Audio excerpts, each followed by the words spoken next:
Jean a expliqué les conditions dans lesquelles le test devait parvenir à l'Assemblée nationale et nous nous en tenons à cela.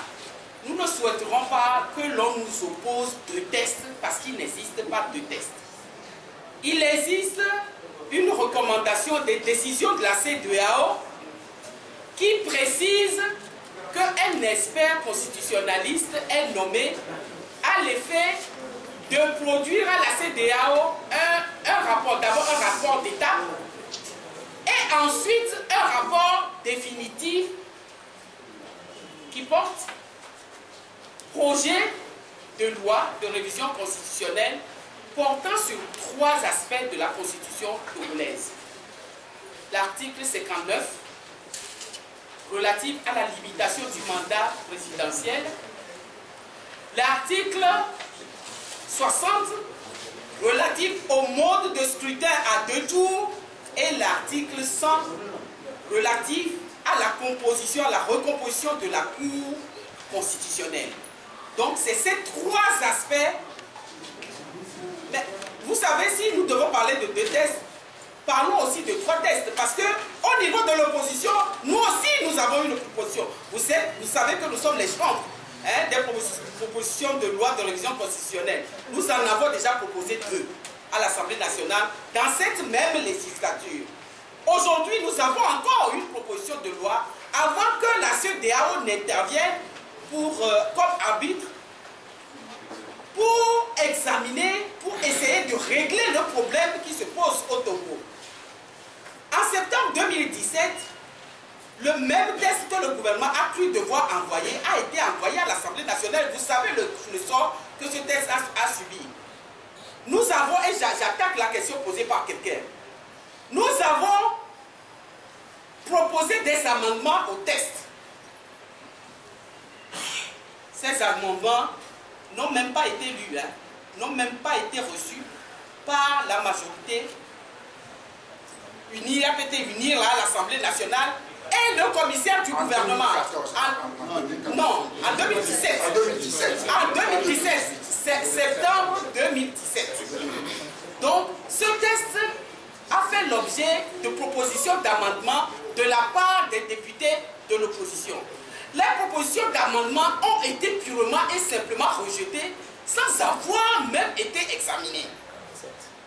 Et entre-temps, il y a eu la CEDEAO qui est intervenue, il y a eu un dialogue, il y a eu des recommandations, la feuille de route du 31 juillet 2017, suivie de 2018, suivie des conclusions du comité de suivi du 23 septembre 2018 et ensuite du travail de l'expert remis à la CEDEAO qui nous l'a remis pour qu'on nous repropose le même test qui a fait l'objet, qui a exacerbé, comme nous l'avons dit dans notre déclaration liminaire tout à l'heure, qui a exacerbé Parce que vous vous rappelez que nous avions quitté la salle des commissions lorsque notre proposition d'amendement a été rejetée parce que nous ne voulions pas nous rendre complices. Alors, comment voulez-vous que nous restions cette fois-ci lorsqu'on réchauffe le plat et qu'on nous le propose de la même manière alors que la CEDEAO a réglé le problème?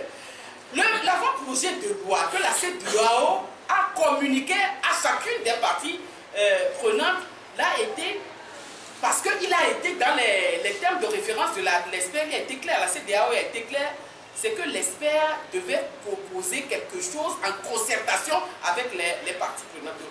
L'expert nous a reçus, nous avons rencontré l'expert. L'expert a rencontré la partie adverse aussi. Et donc, tout le monde a eu à échanger avec l'expert sur sa position. Et c'est après ces concertations contradictoires que l'expert a proposé son rapport et a proposé donc le projet l'avant-projet que la CEDEAO a transmis à chacune des parties.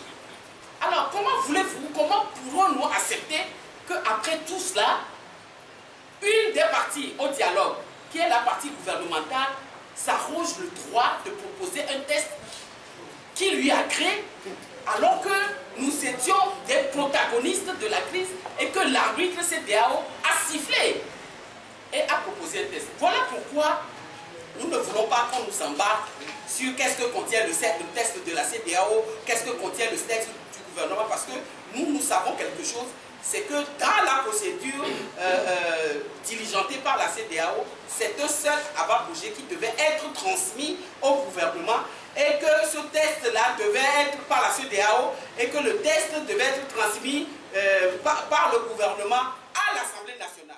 Si nous sommes définitivement retirés, non, il faut qu'on soit conséquent. Et je vous avais dit que ce n'est pas la première fois. Vous savez, se retirer des travaux en commission ou de la plénière est un droit reconnu en matière parlementaire. Lorsque vous n'êtes pas d'accord avec une situation et autre, vous avez la capacité ou la possibilité de vous opposer, de vous retirer. Et ce n'est pas la première fois que nous le faisons. Lorsque nous assistons à des coups de force qui ne sont pas acceptables en matière parlementaire, notre droit, c'est de ne pas nous rendre complices de cela. Et le droit que nous avons de ne pas nous rendre complices de cela, c'est de quitter et de laisser ceux qui prennent sur eux de commettre des coups de force, de le faire tout seul. Et c'est ce que nous avons fait. Et donc, nous nous sommes retirés des travaux de la commission des lois en ce qui concerne l'étude du projet de loi de révision constitutionnelle unilatéralement envoyé par le gouvernement en marge des recommandations de la feuille de route de la CEDEAO. Il faut que cela soit clair